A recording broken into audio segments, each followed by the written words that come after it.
Daniel Harper stepped out of the glass elevator on the 23rd floor of Northvale Technologies, his borrowed tie slightly crooked despite 3 attempts to fix it that morning. The reception area stretched before him like a museum of success he'd never belonged to. White leather chairs that probably cost more than his monthly rent, abstract art that made no sense, and a receptionist whose manicured nails clicked against a keyboard worth more than his laptop. He was 42 and looked it. The suit jacket had belonged to his late wife's father, altered twice to fit his narrower shoulders. The sleeves were still a fraction too long. No degree hung on any wall with his name.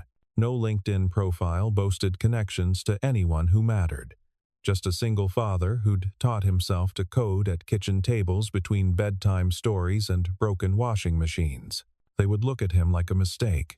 But when the company's $1 million system crashed in the middle of his interview, surrounded by PhDs and directors who'd built their careers on credentials he'd never have, only Daniel saw the fatal flaw in seconds. And that moment forced an entire building to listen to a man they'd just dismissed.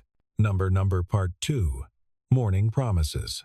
6 hours earlier, Daniel had knelt beside Mia's bed, watching his 7-year-old daughter sleep with her stuffed rabbit tucked under one arm. The apartment was quiet, except for the refrigerator's hum and the distant rumble of morning traffic on Fletcher Avenue.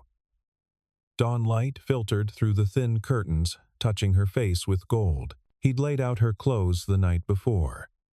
The blue dress with yellow flowers she loved, clean socks without holes, her only pair of shoes that still fit properly. Mrs. Chen from 4B would pick her up for school again. 3rd time this week. 4th, if you counted last Tuesday when the bus broke down and Daniel had been 30 miles away at a hardware store consultation. Daddy? Mia's voice was small, still heavy with sleep. Hey, bug. She blinked at him, her mother's brown eyes in her small face.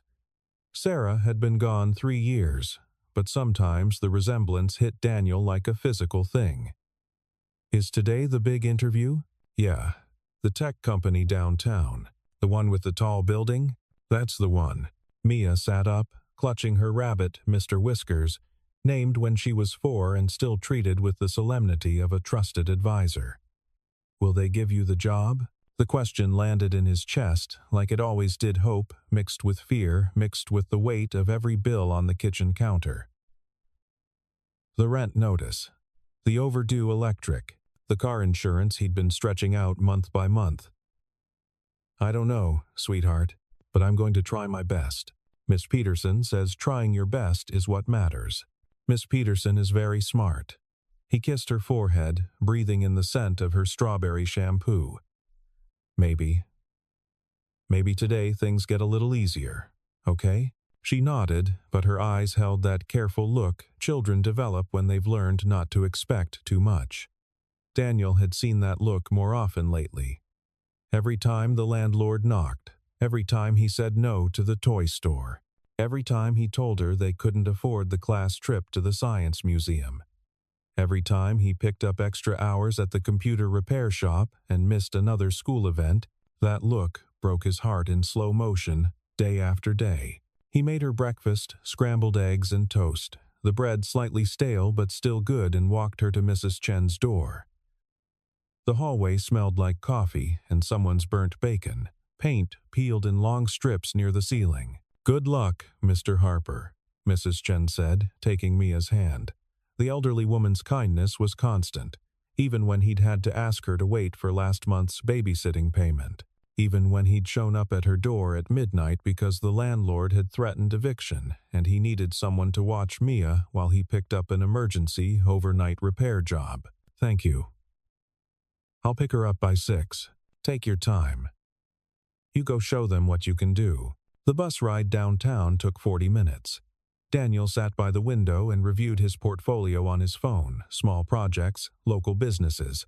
Nothing impressive by tech industry standards. An inventory system for Greenfield hardware store that had reduced their processing time by half. A scheduling platform for Turner Medical Clinic that the doctors actually liked using. A custom database for the public library that let them track books across 3 branches.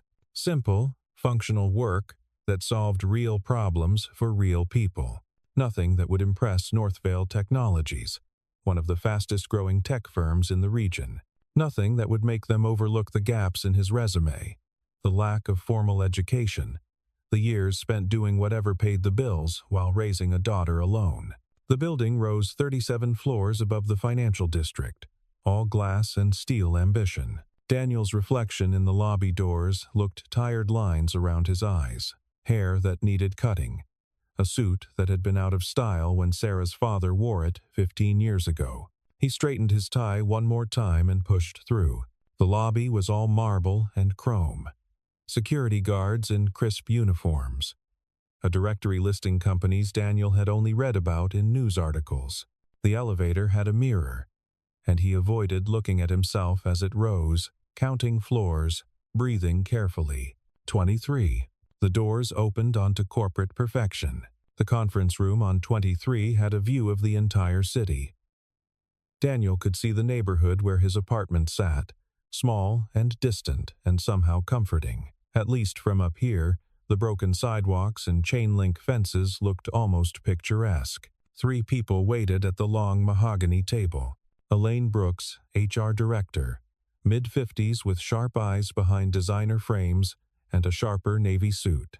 She smiled professionally as Daniel entered, the kind of smile that meant nothing but cost nothing either. Her handshake was firm, practiced. "Mr. Harper, thank you for coming in. Thank you for the opportunity." Andrew Collins, Chief Technology Officer, late 40s, already checking his phone even as he shook Daniel's hand with his other. His watch caught the light, Swiss, expensive, the kind that cost more than Daniel made in 6 months. He wore his success casually, like an old t-shirt. "Good to meet you. Dr. Richard Moore, Chief Software Architect, early 60s, with silver hair and a computer science PhD from Stanford, framed on the wall behind him, right next to certifications from Microsoft and Amazon Web Services. He didn't stand. He nodded from his chair, eyes already dismissive. The kind of dismissal that came from years of knowing exactly where he stood in the hierarchy of competence. "Mr. Harper." Elaine gestured to the chair across from them. 3 against 1. The table felt very wide. Daniel sat, placing his portfolio folder carefully on the polished wood. He'd printed everything last night at the library. 20 cents per page he could barely afford.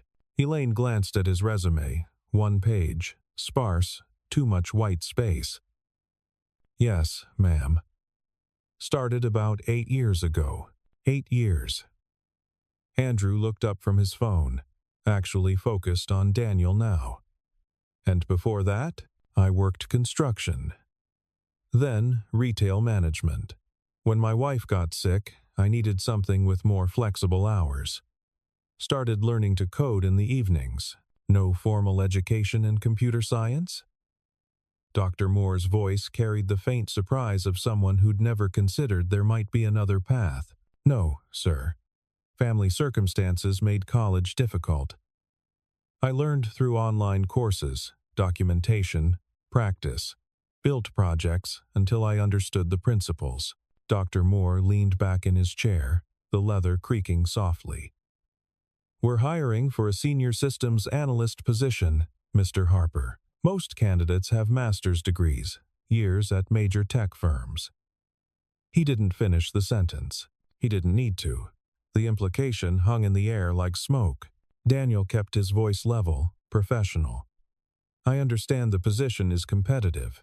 I believe practical experience solving real-world problems has value alongside formal education. Tell us about your most complex project," Elaine said, her tone suggesting she was going through the motions now, already writing the rejection email in her head. "I built an integrated management system for Patterson Manufacturing, inventory tracking, order processing, employee scheduling, customer relationship management. They had 3 separate legacy systems that didn't communicate. Data had to be entered manually in multiple places. Reports took days to generate. I created a unified platform that reduced their processing time by 60% and eliminated most data entry errors. Patterson Manufacturing. Andrew's tone suggested he'd never heard of them. Annual revenue? About $12 million. We manage systems for clients with billion-dollar valuations, Mr. Harper. The scale is different. He said it kindly, almost apologetically. But the message was clear. You're out of your depth. The principles are the same, Daniel said quietly. Data integrity, efficient architecture, user-focused design. The numbers might be bigger, but the problems are similar. Dr. Moore picked up a pen, tapping it against his notepad in a rhythm that suggested impatience. You mention in your application that you specialize in troubleshooting system failures. What's your methodology? Finally, a technical question. Daniel straightened slightly. Start with the error logs, trace backwards through the execution path, isolate variables, test hypotheses systematically. Most failures aren't random, they're cascading effects from a single point of weakness. Find that point, you can predict how the failure will spread and where to intervene. Textbook answer, Dr. Moore said dismissively. Any competent technician knows that. The words stung precisely because they were designed to. Daniel said nothing. What could he say? That he'd learned it the hard way, fixing systems at 2 a.m. while Mia slept, teaching himself from error messages and Stack Overflow posts? That his textbook had been failure after failure until he understood the patterns? The room went quiet. Elaine checked her watch, a subtle gesture, but Daniel saw it. Andrew had returned to his phone. Dr. Moore was writing something in his notes, probably insufficient qualifications in whatever professional language HR required. Mr. Harper, Elaine said carefully, I think we need to be honest about expectations. This position requires someone who can work with our existing team, who speaks the language of enterprise-level development, who has credentials our clients will respect, someone who's been in the trenches at major tech companies, who understands the pressures of high-stakes deployments. I'm not sure. The lights flickered. All three of their phones buzzed simultaneously, a discordant chorus of alerts. Andrew looked at his screen and went pale. We need to pause this. The conference room door burst open. A young woman in a Northvale polo shirt stood there, breathless, her professional composure cracking around the edges. Mr. Collins, Dr. Moore, you need to come to the operations center. Now. We're in the middle of, Elaine started. Project Orion just failed. Complete system crash. The Westbridge presentation is in 90 minutes. The temperature in the room seemed to drop.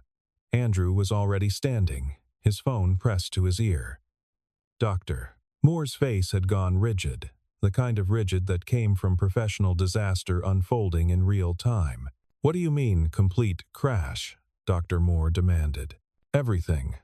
Authentication, database queries, the entire API layer. The system is generating thousands of errors per minute. Elaine looked at Daniel with an expression somewhere between apologetic and annoyed, like a hostess whose dinner party had just been interrupted by a kitchen fire.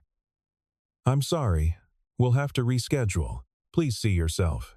But they were already gone, leaving their coffee cups and Daniel's resume scattered on the table like debris. Through the glass wall, Daniel could see people hurrying past in that particular half-run of professionals, trying not to look panicked. Phones rang in overlapping sequences. Voices rose in pitch.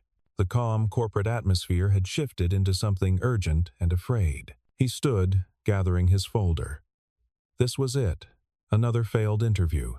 Another evening telling Mia he'd tried his best. Another week watching the bank account number get smaller while the bills stayed the same size. Another month of rice and beans and explaining why they couldn't afford new shoes yet. The familiar weight of failure settled on his shoulders. Then he saw the screen in the operations center across the hall. Lines of red text scrolling faster than anyone could read. Error messages compounding. Multiplying like bacteria in a petri dish. Through the glass, he could see Dr. Moore pointing at a whiteboard, Andrew on the phone, Elaine trying to coordinate something on her tablet, and at least 5 other people in various states of controlled panic, and Daniel saw it. Not the solution, not yet, but the pattern, the signature of a specific type of failure he'd encountered before at Patterson Manufacturing, when their order system had created a feedback loop that nearly corrupted their entire database. He'd been up for 36 hours straight fixing that one, learning exactly how cascading failures propagated through integrated systems. He should leave. They'd forgotten about him. This wasn't his problem. He had no authority here, no credentials, no reason to think they'd listen to anything he said, but his feet carried him to the operations center door anyway. The room was chaos-controlled barely by professionalism.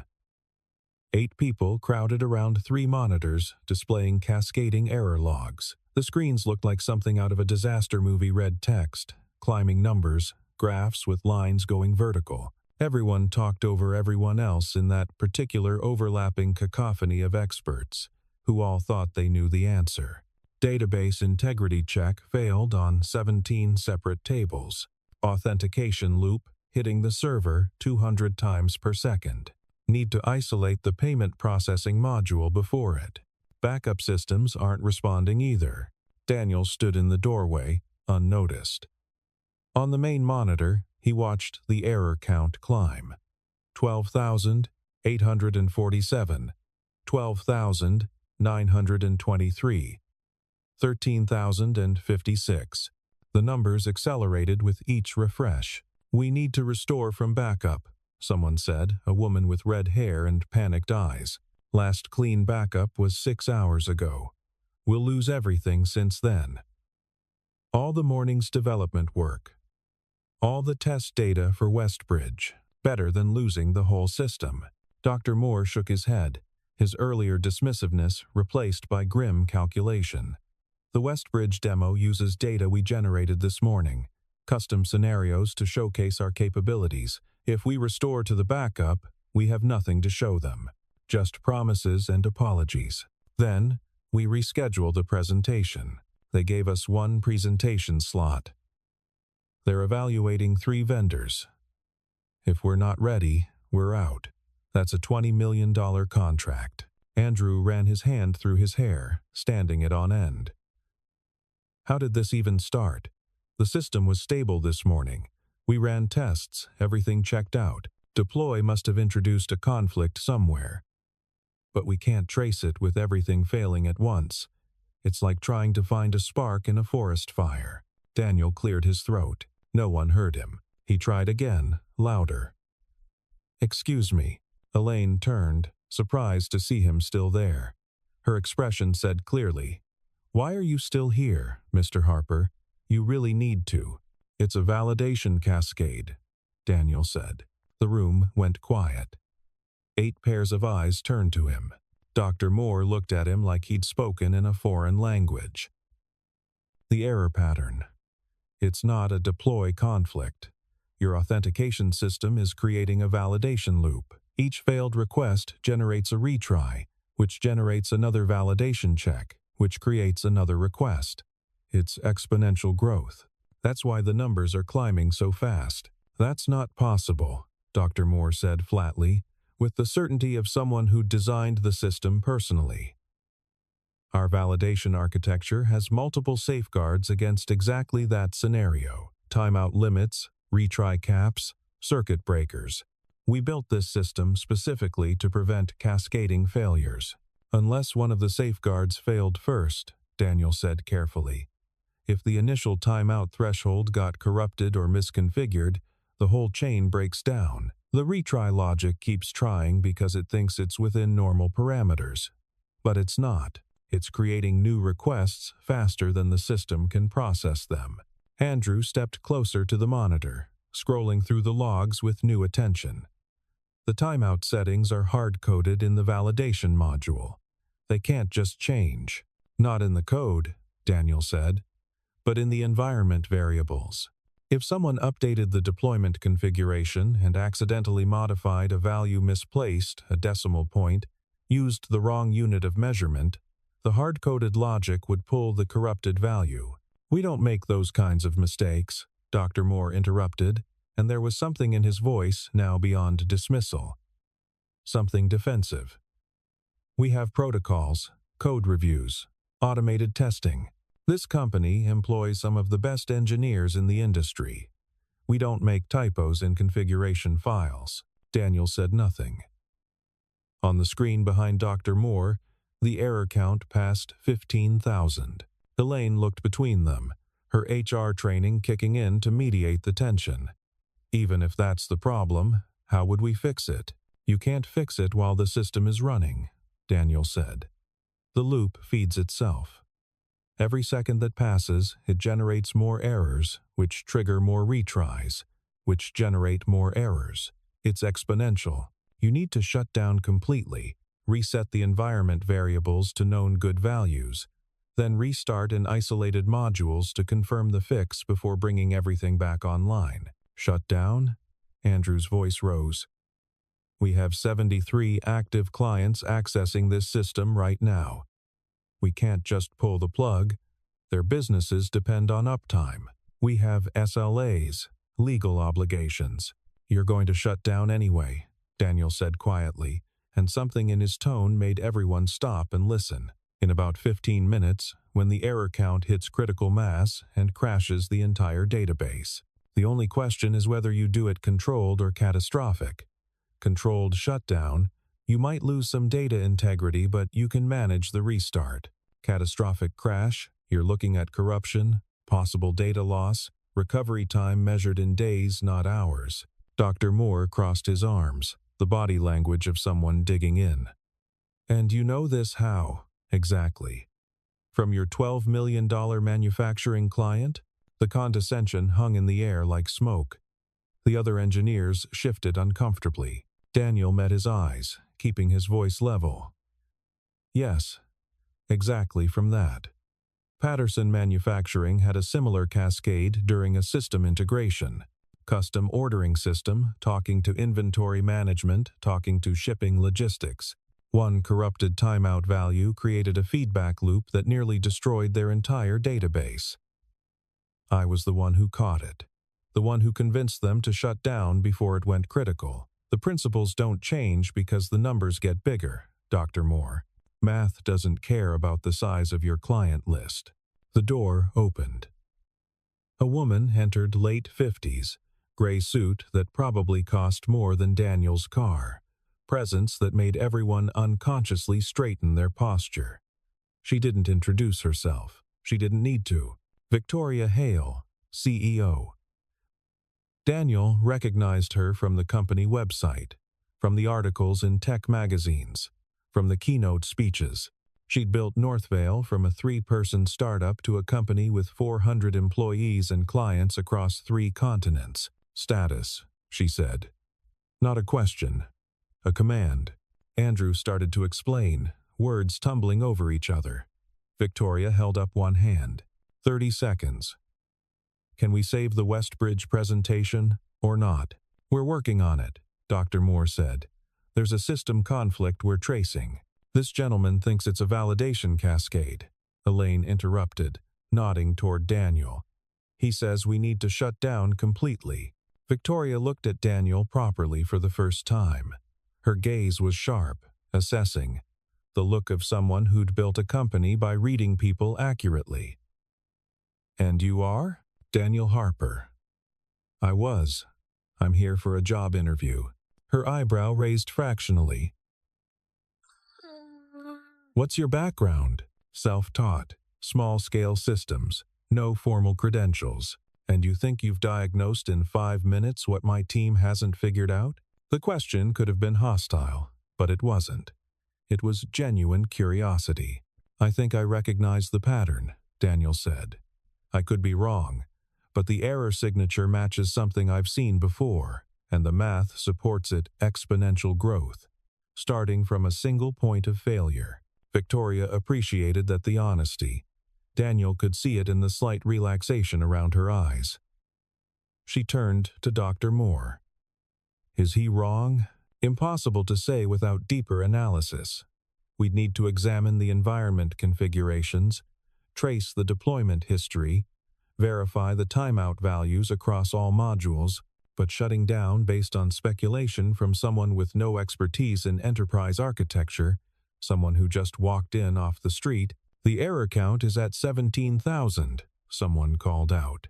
Victoria walked to the monitor, studied it for 10 seconds of absolute silence. Everyone waited. The numbers kept climbing. 17,234. 17,509. 17,721. Mr. Harper, she said without turning around. If we shut down right now, how long to fix and restart? Depends on the system complexity and how modular the architecture is. If it's what I think it is, a simple configuration error, the fix itself takes minutes. Testing and verification before restart. That's the time-consuming part. You need to bring modules online, one at a time. Verify each layer. 45 minutes if everything goes well. Maybe an hour if you hit complications. And if we don't shut down, full crash within 20 minutes. Maybe less. Recovery time. Daniel paused, choosing his words carefully. Unknown. Could be hours if you're lucky. Could be days if the cascade corrupts the core database tables, and there's no guarantee you'd recover all the data. She looked at her watch, simple, elegant, nothing showy. Westbridge arrives in 70 minutes. The room was silent except for the computer fans and someone's nervous breathing and the faint sound of phones ringing in other offices. Shut it down, Victoria said. Dr. Moore stepped forward. Victoria, with all respect, we're trusting a complete stranger who walked in off the street. We're trusting the math, Victoria said calmly. 17,000 errors in 20 minutes. Show me the projection if that continues. Andrew pulled up a graph on the secondary monitor. The line went nearly vertical, numbers exploding toward infinity. The projection showed system failure in 12 minutes. Shut it down, Victoria repeated. Now. Controlled shutdown. Full stop. Mr. Harper, you have 1 hour. If you're right, we'll talk. If you're wrong, you leave, and we never mention this again. Clear? Daniel nodded. Dr. Moore, give him access. Everyone else, prepare for full restart sequence. I want module checklists, verification protocols, everything by the book. Move. The room exploded into motion. They gave Daniel a desk in the corner of the operations center and access to the development environment. Dr. Moore stood over his shoulder like a disapproving teacher, arms crossed, radiating skepticism and wounded pride. Daniel ignored him. He'd learned long ago that proving yourself was quieter than defending yourself. He pulled up the environment configuration files. Lines of code scrolled past, familiar syntax, the architecture making sense as he traced through it. Good design, actually. Whoever built this system knew what they were doing, which made finding the error harder, not easier. There, line 247 inches, the production environment config. Session timeout value set to 0.3 milliseconds instead of 300 milliseconds. A single misplaced decimal point. The difference between 300 and .3. Found it, he said quietly. Dr. Moore leaned in, close enough that Daniel could smell his expensive coffee. The architect frowned, reading the line. That shouldn't cause a system-wide failure. The validation layer should catch the error and use the default value. We built in redundancy specifically for this. Unless the default value pulls from the same configuration file instead of being hard-coded, then it just loops back to the corrupted value. The default is hard-coded in the validation module. I designed it myself. Can you check? Dr. Moore was already typing, pulling up the module code on an adjacent monitor. His frown deepened as he scrolled through the logic. His face went from skeptical to confused to something that might have been embarrassed. Someone refactored this, he said slowly. Last month, they made the default configurable to improve flexibility for different deployment environments and accidentally created a single point of failure. I approved that refactor. Dr. Moore's voice was quiet now, the defensiveness gone. I thought it was a good change. More maintainable, more adaptable. It is, Daniel said. In theory, you just need better safeguards around the configuration values. Validation on the validators. The error was fixable in 2 minutes. Change 0.3 back to 300. But that wasn't enough. Daniel spent another 8 minutes checking every other timeout value in the configuration files, making sure there weren't more decimal errors hiding in the code. He found 2 more. Different modules, same problem. Someone had done a find and replace operation and shifted decimal points across multiple files. Here, he said, showing Dr. Moore, and here, same pattern. Jesus. Dr. Moore ran his hand over his face. A single, careless edit almost destroyed everything. The restart took longer modules coming online in careful sequence.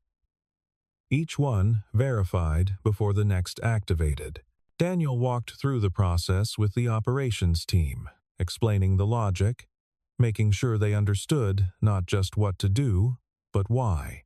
A young engineer named Marcus asked questions, good questions, technical questions that showed he actually understood the problem. Daniel answered each one carefully, drawing diagrams on the whiteboard when words weren't enough. At 38 minutes, the system was stable. At 42 minutes, they had test data running through the demo environment.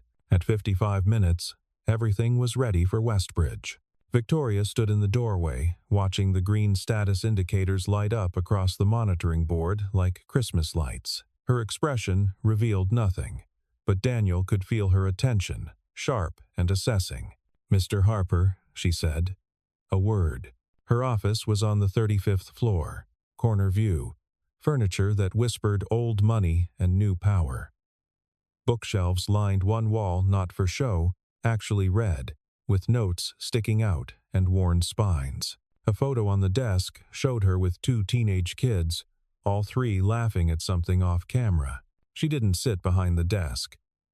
She took one of the chairs by the window and gestured for Daniel to take the other. Equal level. Deliberate choice. "Tell me why you came to this interview," she said. The question caught him off guard. "I need work. I saw the job posting.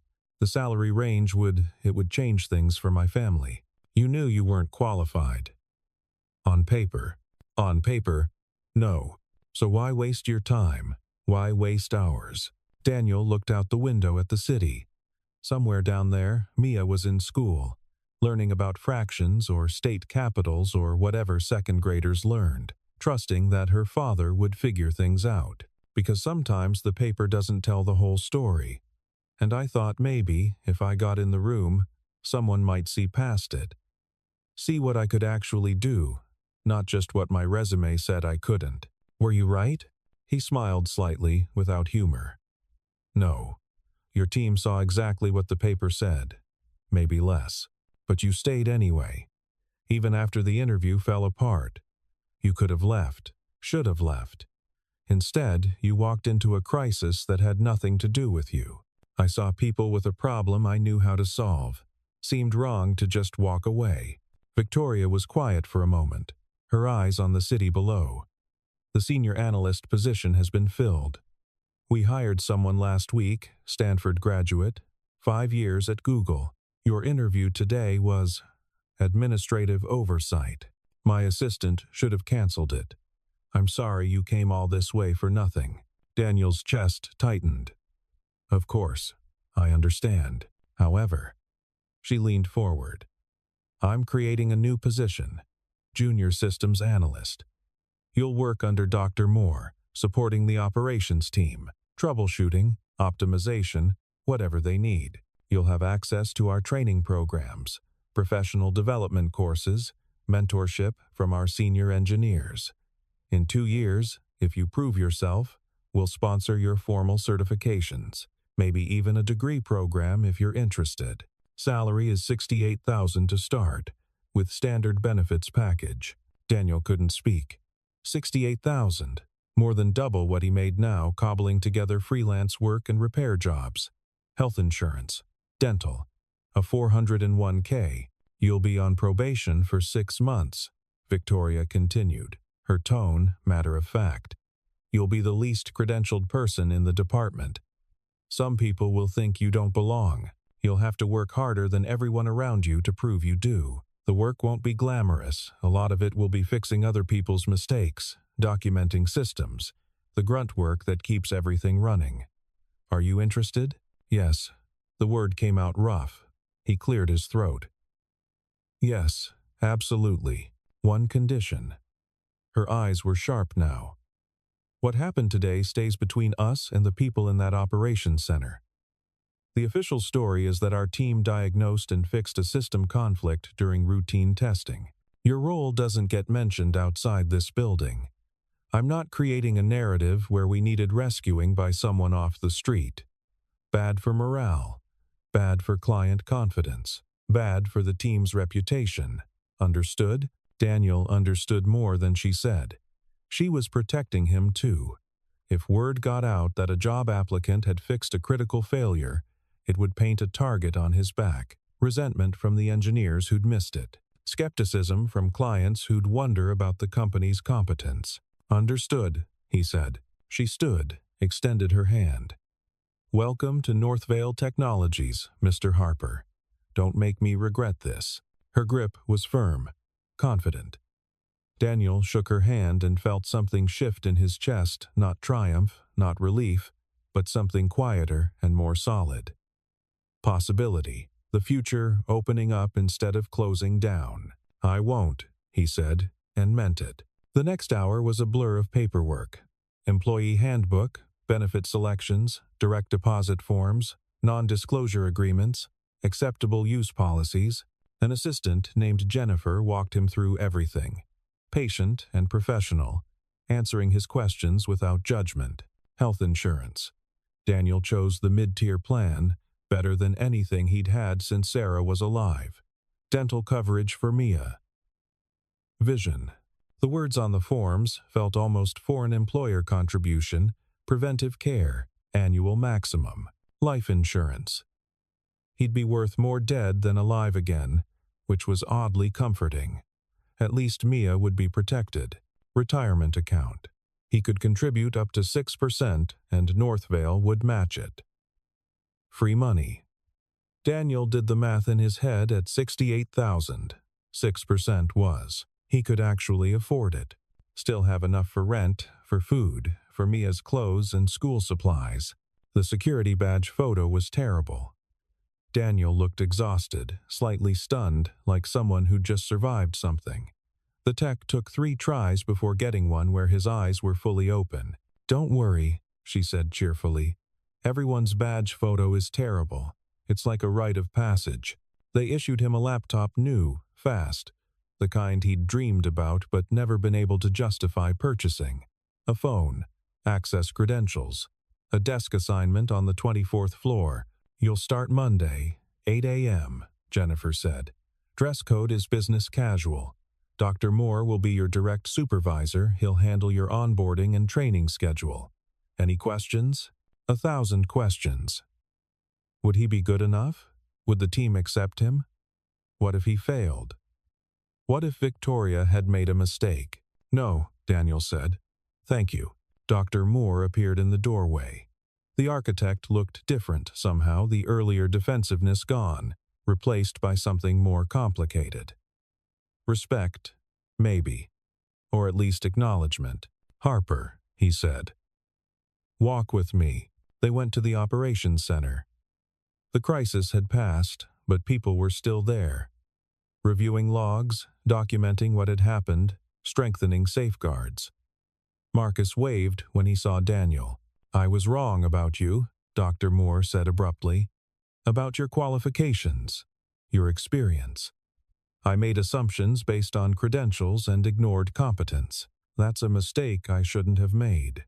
You were protecting your team, Daniel said. Your work. That's not wrong. It is when it makes you blind. Dr. Moore turned to face him fully. You'll be working under me.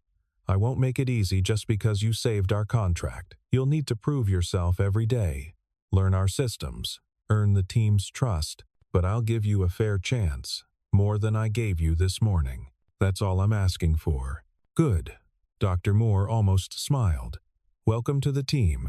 Try not to make the rest of us look too bad. Daniel left the building at 5:47 p.m.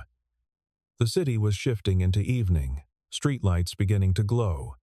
Office workers flooding the sidewalks toward buses and train stations. The air smelled like exhaust and someone's food cart and the particular smell of a city at the end of a workday. He'd signed papers, read through the employee handbook, been issued a security badge with his photo, his name, and the words, North Vale Technologies, in blue letters. The badge felt heavy in his pocket, solid and real. The bus was late.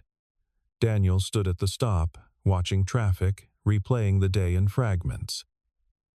Dr. Moore's skepticism. The error logs scrolling red. Victoria's calm decision to shut down millions of dollars of active systems based on the word of a stranger. The moment when the system came back online and everyone had exhaled together, his phone buzzed. Mrs. Chen, Mia's getting worried. He texted back. On my way. Traffic, 20 minutes. The bus came. Daniel sat in the back, his reflection ghostly in the darkening window. $68,000 a year. Health insurance. Dental. A 401k with employer matching. Paid vacation. Words that had seemed like fairy tales that morning. He got off at Fletcher Avenue and walked the 3 blocks to the apartment building. The sidewalks were cracked, weeds growing through. Someone's car had a flat tire. The streetlight on the corner still flickered like it had for months. His neighborhood, familiar and worn and somehow more precious now. Mrs. Chen's door opened before he could knock. Mr. Harper. How did... Mia burst past her, wrapping her arms around Daniel's waist. You're late. I thought something bad happened. I thought maybe the interview was bad, and you were sad, and didn't want to tell me. He knelt down, pulling her close, breathing in her strawberry shampoo and the slight smell of playground dirt. I'm sorry, Bug. The interview ran long. There were complications. She pulled back, studying his face with those careful brown eyes. Did you get it? The question hung in the air. Daniel could see Mrs. Chen in the doorway, hands clasped together, hoping. Could see Mia trying not to hope too much, protecting herself from disappointment. Yeah, he said. Yeah, I got it. Mia's eyes went wide. Really? Really? I start Monday. She hugged him again, tighter this time, and he felt her small body shake with something between laughter and tears. Mrs. Chen smiled from the doorway, her eyes bright. Does this mean we don't have to move? Mia whispered against his shoulder. The question broke something in Daniel's chest. She'd been afraid. Of course she'd been afraid. She'd heard him on the phone with the landlord. Heard the worry in his voice even when he tried to hide it. Felt the weight of his stress even when he smiled. We don't have to move, he said. We can stay right here. In this apartment, in your school, with your friends. Everything stays the same. Except it gets a little easier now. They thanked Mrs. Chen Daniel, promising to bring her the overdue payment on Friday with some extra for her patients, and went inside. The apartment looked exactly the same. Same cramped kitchen, same worn furniture, same water stain on the ceiling from last year's leak. But warmer somehow. More solid. Daniel made dinner spaghetti with sauce from a jar. Garlic bread, the salad Mia always picked at, but he served anyway because vegetables mattered. They ate at the small table by the window, Mia chattering about school, about the art project she was working on, about how Tommy Anderson said his dad worked in a tall building too, and now her dad did also, and wasn't that cool? Really cool. Daniel agreed, twirling spaghetti on his fork. After dinner, After bath time, after 2 bedtime stories and 1 song, Daniel sat on the edge of Mia's bed, watching her fight sleep the way she always did. "Daddy?" she said, her voice thick and drowsy. "Is it going to be okay now? Really okay?" He smoothed her hair back, the way Sarah used to. "It's going to be better. Not perfect, not easy, but better. We'll have enough money for rent, for food, for new shoes when you need them. Maybe even for that science museum trip your class is planning." "Really?" "Really." She nodded, satisfied, and her eyes finally closed. Within minutes, her breathing had evened out into sleep. Daniel sat there a while longer, watching her chest rise and fall, her rabbit tucked under one arm. He thought about Sarah, about how proud she'd be, how scared she'd been at the end, worried about leaving them, about how Daniel would manage. He wished she could know, wished he could tell her. "We made it. We're going to be okay." The apartment creaked around him, familiar sounds of old buildings settling. Daniel went to the kitchen, made coffee he didn't really want, sat at the table with the employment contract Victoria's assistant had printed for him. He read through it again, the salary, the benefits, the probation terms, the non-disclosure agreements, the responsibilities, support operations team in troubleshooting, system optimization, documentation, and crisis response. Crisis response. He'd had about an hour of that today. At the bottom, a line for his signature. He'd signed it already, but he looked at it now, his name in his own handwriting, official and binding. Daniel Harper, Junior Systems Analyst, Northvale Technologies. Tomorrow he'd call the landlord, arrange to pay the overdue rent with something left over. He'd go to the thrift store, buy 2 more dress shirts and a pair of proper work shoes. Sunday, he'd prep Mia, explain that he'd be working regular hours now, Monday through Friday, that Mrs. Chen wouldn't have to watch her as much. Monday, he'd show up at Northvale Technologies at 7:45 a.m. early, because he'd learned that being early mattered, ready to prove Victoria's gamble hadn't been a mistake, ready to work harder than everyone around him, ready to earn his place. But tonight, in this moment, Daniel just sat in his quiet apartment and let himself feel something he'd almost forgotten how to recognize. Hope. Not the desperate hope of lottery tickets and long shots. Not the hollow hope of empty promises and maybes. But the solid, earned hope of a man who'd walked into a room where everyone saw his limitations and walked out with a chance to prove they were wrong. He finished his coffee, rinsed the cup, checked that the front door was locked. His work laptop sat on the counter, ancient, slow, held together with hope and stubbornness and electrical tape. Monday, he'd get a new one. New tools, new challenges, new responsibilities. Daniel turned off the kitchen light and stood in the darkness of his apartment, listening to the familiar sounds, the refrigerator humming, the distant traffic, the settling of old building bones, the steady breathing of his daughter in the next room. The same sounds as every other night, but somehow, in some way he couldn't quite name, everything had changed. Not because he'd been rescued, not because someone had taken pity on him, but because when it mattered, when the room full of experts was frozen by panic and professional pride, he'd seen clearly, he'd spoken up, he'd been right, and someone had listened. That was worth more than the salary, more than the title, more than the security badge in his pocket. Someone, Victoria Hale, CEO of a company worth hundreds of millions, had looked past the paper, past the credentials, past the assumptions, and seen what he could actually do, had trusted his competence over his resume, had believed in his potential over his past. Daniel checked on Mia one last time. She'd kicked off her blanket, clutched her rabbit close, smiled slightly in her sleep at some dream he'd never know about. He covered her gently, kissed her forehead, whispered, "We made it, bug." Then he went to his own room. The contract sat on his dresser, official and real. He'd frame it tomorrow, not to brag, but to remember that sometimes, on ordinary Thursdays in borrowed suits, impossible things could happen. that the person everyone dismissed could be the person everyone needed, that credentials opened doors, but competence kept them open, that sometimes, just sometimes, trying your best was exactly enough. Daniel set his alarm for 6 a.m. Monday would come soon enough, with its challenges and its skeptics and its hard work ahead. But he'd faced worse. He'd survived worse.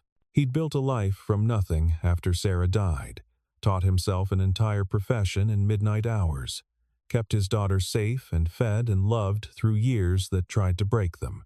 And now, finally, he had something more than survival to work toward. He had a future. And for a man like Daniel Harper, who'd built everything from nothing, who'd turned loss into learning and failure into fuel, who'd kept going when every door seemed closed, a future was all he'd ever needed. The city lights glowed through his window. Somewhere across town, Northvale Technologies stood against the night sky, 37 floors of glass and steel and possibility.